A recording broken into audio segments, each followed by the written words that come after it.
Hello friends, this video on NEET reproduction is brought to you by examfear.com. No more fear from exam. Outbreeding devices. So these are devices that discourage self-pollination and encourage cross-pollination. So encourage cross-pollination, so obviously it will discourage self-pollination. Now the question is,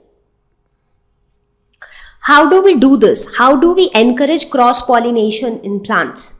Now there are various devices or there are various techniques which help to encourage cross-pollination. So some of the techniques are release of pollen and receptivity of stigma not synchronized. So maybe when the pollen grain is getting released and when the stigma is capable of receiving that pollen grain, so the two things are not synchronized. Now let's say that if I am giving you something, you should be able to take that. Only then that entire process is helpful. Let's say I am giving you something but you do not want to take it. So then there is no point me giving anything, right? So the same thing, if the release of pollen and the receptivity of stigma is not synchronized, in that case, self-pollination will not happen. Similarly, placing anther and stigma at different locations, the male reproductive part and the female reproductive part are kept far away from each other. Self-incompatibility. So certain features which are not compatible within the same plant. So this might also discourage self-pollination. Production of unisexual flowers. So if you have unisexual flowers, that means a flower has only one of the sexes. Either the male reproductive part is there or the female reproductive part is there. So obviously self-pollination in that case will also not be possible. So these are some of the ways by which self-pollination is discouraged and therefore cross-pollination gets encouraged. But now the main question still remains that why outbreeding devices? So why do we need these techniques? Why do we even want to encourage cross-pollination? Now what happens is continuous inbreeding leads to inbreeding depression. So what is inbreeding? Breeding within the same flower. That means pollen and stigma both belongs to the same flower. That is something we call as, so inbreeding is nothing but autogamy. That means when the pollen grains comes from the same flower and it fuses with the ovum, which is again part of the same flower. So when breeding happens within the same flower, that is inbreeding. Now if there is continuous inbreeding, no variations are formed. As a result, it causes inbreeding depression. Now what do we mean by inbreeding depression? So inbreeding depression refers to reduction in crop yield, decrease in immunity,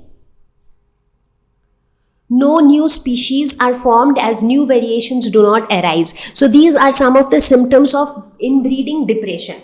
Now what happens is when you would have seen that sometimes if you use the say same shampoo for a very long period of time, years after years, what happens? The shampoo doesn't give a lot of effect to your hair. Why that happens? Because you have reached at a stage where your hair has become very much used to with that shampoo, so it doesn't make any difference to it. So the same thing is happening here. So too much of inbreeding, so within the same flower the fusion is happening. As a result, over a period of time, immunity will reduce. So the moment it comes in contact with some other plant or some other genetic composition, it will get impacted. So immunity reduces, crop yield reduces, no new species are formed. So these are some of the disadvantages of inbreeding depression, and to avoid this inbreeding depression to take place, we encourage cross-pollination and we discourage self-pollination. Now, when we talk about this outbreeding devices, these devices are something which are they have been put in place by the plants itself. So it's not that we have interfered or we have done something to kind of encourage cross-pollination. So these are there in place by the plants itself, because they themselves understand that the crop yield reduces, and that's why they have put these things in place. Now let's first talk about the first outbreeding device, that is pollen release and stigma receptivity. Now sometimes it might happen that the pollen is released before the stigma becomes receptive. So now when you talk about self-pollination, that means pollination within the same flower. So same flower means if pollination has to happen within the same flower, in that case the pollen grain from here, the male reproductive part, should reach the stigma at the right time. So when the pollen grain comes to the stigma should be receptive. The stigma should be able to receive that pollen grain. So that means there has to be a sync between the time when the pollen is released and the time when the stigma is receptive. Now if these two things are not in sync, what will happen? Even though the pollen grains have been released, but the stigma is not receptive, so the stigma will not accept them, so fertilization will not happen.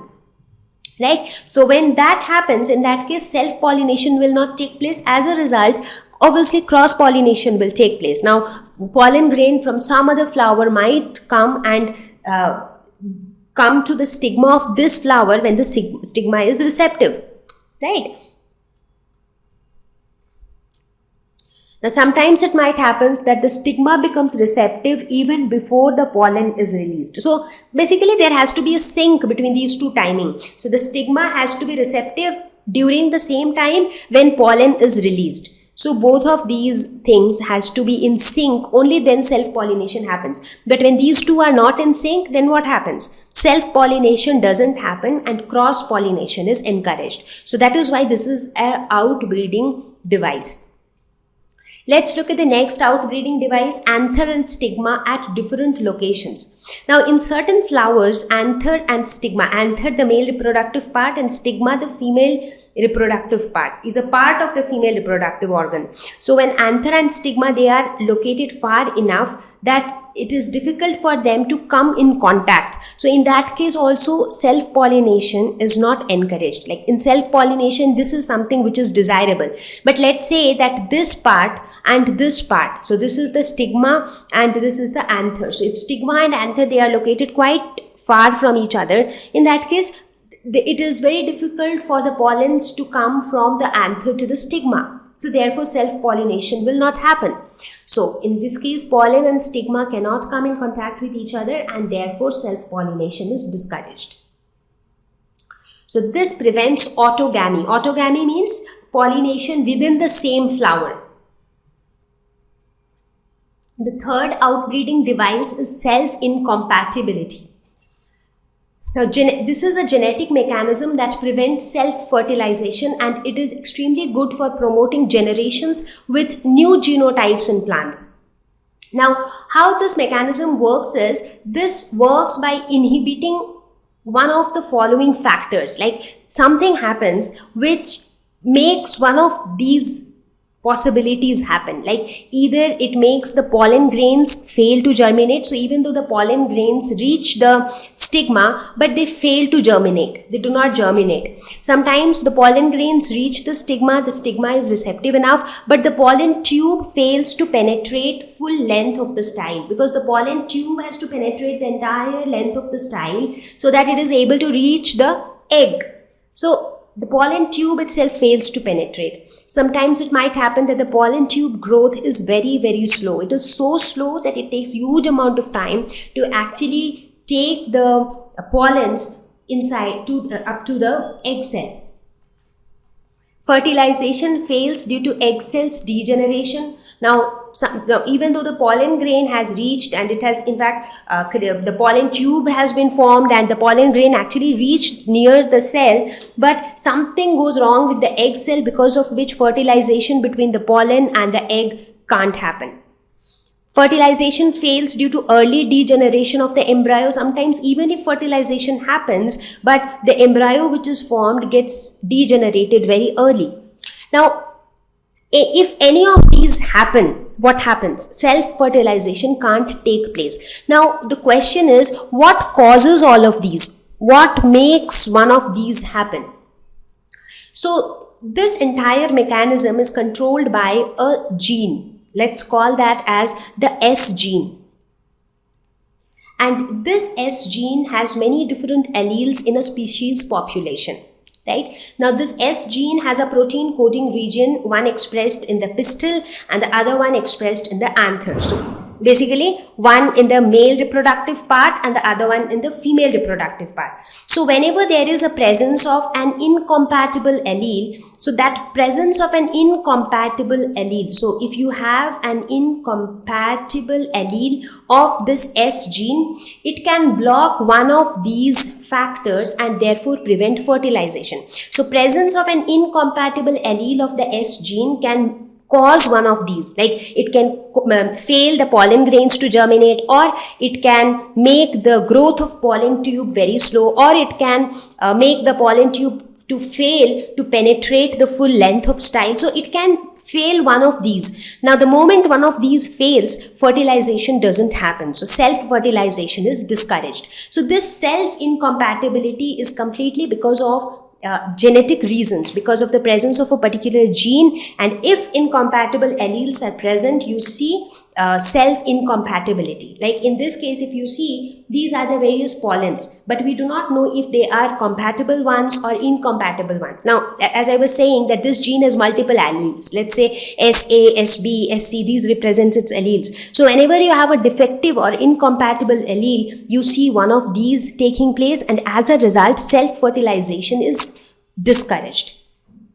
And the moment self-fertilization is discouraged, indirectly cross-fertilization is encouraged. Now let's look at the fourth outbreeding device, which is production of unisexual flowers. Now in some species, male and female flowers are present on different plants. Like for example, if you take the example of papaya. So in case of papaya, you have male flowers separately, you have female flowers separately. So you basically do not have the male and the female reproductive part in the same flower. Now when you do not have that at all, so obviously there is no question of self-fertilization. Right? So when I say self-fertilization, I am primarily referring to autogamy, that is fertilization within the same flower, where you have the male and female parts in the same flower. Now when you actually have different flowers, like one flower can only have the male part, so obviously fertilization will not happen within the same flower. Similarly, one flower has only the female part, so again fertilization cannot happen. So it has to rely on cross-fertilization. Thank you. Please visit examfear.com for free quality education. You can learn with a simple 4-step learning process wherein you can watch video lessons, you can ask your questions, you can refer notes, and you can take a free online test. We have content for class 6 to 12 on physics, chemistry, mathematics, and biology along with practical videos. So please subscribe to our channel for daily updates. Thank you.